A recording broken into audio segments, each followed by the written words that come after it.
ಸರ್ಕಾರಿ ನೌಕರರಿಗೆ ಮಾತ್ರ ಪೆನ್ಷನ್ ಅಲ್ಲ, ಇನ್ನು ಮುಂದೆ ಎಲ್ಲ ರೀತಿಯ ನೌಕರರಿಗೂ ಕೂಡ ಪೆನ್ಷನ್ ಸ್ಕೀಮ್ ಮಾಡಿದ್ರೆ ಹೇಗೆ ಅಂತ. ಆಯ್ತಪ್ಪ, ಸರ್ಕಾರಿ ನೌಕರರು ಕೆಲಸ ಮಾಡ್ತಾರೆ, ರಿಟೈರ್ಡ್ ಆಗ್ತಾರೆ, ಒಂದಿನ ಅವ್ರಿಗೆ ರಿಟೈರ್ಡ್ ಆದ ಮೇಲೆ ತಿಂಗಳಿಗೆ ಇಷ್ಟು ಅಂತ 20,000 30,000 50 60 ಲಕ್ಷವೋ ಹಣ ಬರುತ್ತಲ್ಲ.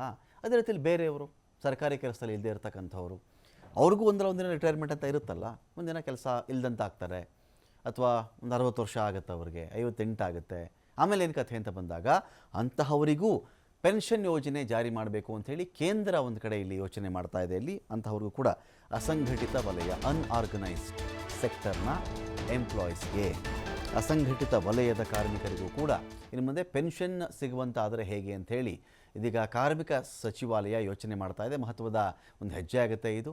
ಎಲ್ಲ ನಾಗರಿಕರಿಗೂ ಕೂಡ ಅಸಂಘಟಿತ ವಲಯವನ್ನೂ ಸೇರಿದಂತೆ ಎಲ್ಲ ನಾಗರಿಕರಿಗೂ ಈ ಥರದೊಂದು ಪೆನ್ಷನ್ ಮಾಡಬೇಕು ಅಂತ, ಪೆನ್ಷನ್ ಸಿಗುವಂತಾಗಬೇಕು ಅಂತ ಕಟ್ಟಡ ನಿರ್ಮಾಣ ಕಾರ್ಮಿಕರು, ಮನೆ ಕೆಲಸದವರು, ಗಿಗ್ ಕಾರ್ಮಿಕರು, ಗಿಗ್ ಅಂದರೆ ಇದೇನೆ ಡೆಲಿವರಿ ಬಾಯ್ಸ್ ಇರ್ತಾರಲ್ಲ ಅವರು, ಪ್ರತಿಯೊಬ್ಬರನ್ನು ಕೂಡ ಪಿಂಚಣಿ ವ್ಯಾಪ್ತಿಗೆ ತರಬೇಕು ಅಂಥೇಳಿ ಒಂದು ಯೋಜನೆಯನ್ನು ಕೇಂದ್ರ ಇಲ್ಲಿ ರೂಪಿಸ್ತಾ ಇದೆ.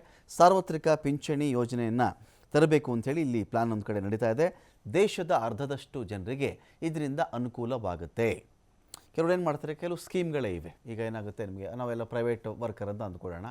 ಪ್ರೈವೇಟ್ ವರ್ಕರ್ ಆಗಿದ್ದಾಗ ಕೆಲವರು ಒಂದಷ್ಟು ಮೊದಲೇ ದುಡಿತಾ ಇರಬೇಕಾದ್ರೆ ಪಾಲಿಸಿಗಳು ತೊಗೊಳ್ತಾರೆ. ಕೆಲವು ಪಾಲಿಸಿಗಳು, ಸರ್ ನೀವು ಇವಾಗ ವರ್ಷಕ್ಕೆ 50,000 ಕಟ್ಟಿ, 20,000 ಕಟ್ಟಿ, 30,000 ಕಟ್ಟಿ, 1,00,000 ಕಟ್ಟಿದ್ರೆ ನಿಮಗೊಂದು 6 ವರ್ಷ ಆದಮೇಲೆ 10 ವರ್ಷ ಆದಮೇಲೆ ತಿಂಗಳು ನಿಮ್ಮ ಖಾತೆಗೆ ಇಷ್ಟು ಹಣ ಬಂದು ಬೀಳುತ್ತೆ. 5,000 10,000 15,000 25,000 ನೀವು ರಿಟೈರ್ಮೆಂಟ್ ಕಾಲಕ್ಕೆ ನಿಮಗೆ ಅನುಕೂಲವಾಗುತ್ತೆ ಸರ್ ಅಂತ ಕೆಲವು ಯೋಜನೆಗಳು ಬರ್ತಾವಲ್ವ.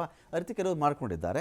ಕೇಂದ್ರ ಕೂಡ ಇಂತಹದ್ದೇ ಒಂದು ಯೋಜನೆಯನ್ನು ಜಾರಿ ಮಾಡಬೇಕು ಅಂತ ಕೂಡ ಒಂದು ಕಡೆ ಪ್ಲಾನನ್ನು ಮಾಡ್ತಾ ಇದೆ. ಬೀದಿ ಬದಿ ವ್ಯಾಪಾರಿಗಳಾಗಲಿ, ಮನೆ ಕೆಲಸದವರಾಗಲಿ, ಗಿಗ್ ಕಾರ್ಮಿಕರಾಗಲಿ ಎಲ್ಲರಿಗೂ ಕೂಡ ಇದರಿಂದ ಒಂದು ಕಡೆ ಅನುಕೂಲವಾಗುತ್ತೆ ಅಂಥೇಳಿ ಒಂದು ಹೇಳಲಾಗ್ತಾ ಇದೆ. ಅಟಲ್ ಪಿಂಚಣಿ ಯೋಜನೆಯಿಂದ ಈಗಾಗಲೇ ಅಸಂಘಟಿತ ವಲಯದ ಕಾರ್ಮಿಕರು ಲಾಭವನ್ನು ಪಡ್ಕೊಳ್ತಾ ಇದ್ದಾರೆ. ಬೀದಿ ಬದಿ ವ್ಯಾಪಾರಿಗಳಾಗಲಿ, ಮನೆ ಕೆಲಸಗಾರರಿಗೆ PM ಶ್ರಮ ಯೋಗಿ ವಂದನ್ ಅಂತ ಇದೆ.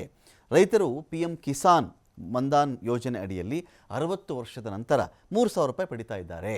ಇದೊಂದು ಕಡೆ ಎಲ್ಲವನ್ನೂ ಒಳಗೊಳ್ಳುವಂಥ ಸಾರ್ವತ್ರಿಕ ಪಿಂಚಣಿ ಯೋಜನೆಯನ್ನು ಕೂಡ ಜಾರಿ ಮಾಡಬೇಕು ಅಂತ ಕೇಂದ್ರ ಒಂದು ಕಡೆ ಯೋಜನೆ ಮಾಡ್ತಾ ಇದೆ. ಯಾವ ಥರ ನೋಡಬೇಕಾಗತ್ತೆ, ಜನ ಏನಾದರೂ ಹಣ ಕಟ್ಟಲಿಕ್ಕೆ ಇರುತ್ತಾ ಇದರಲ್ಲಿ, ಅಥವಾ ಕೇಂದ್ರವೇ ಅವರಿಗೆ ವಯಸ್ಸಾದ ಕಾಲಕ್ಕೆ ಪೆನ್ಷನ್ ಕೊಡುತ್ತಾ ನೋಡಬೇಕು.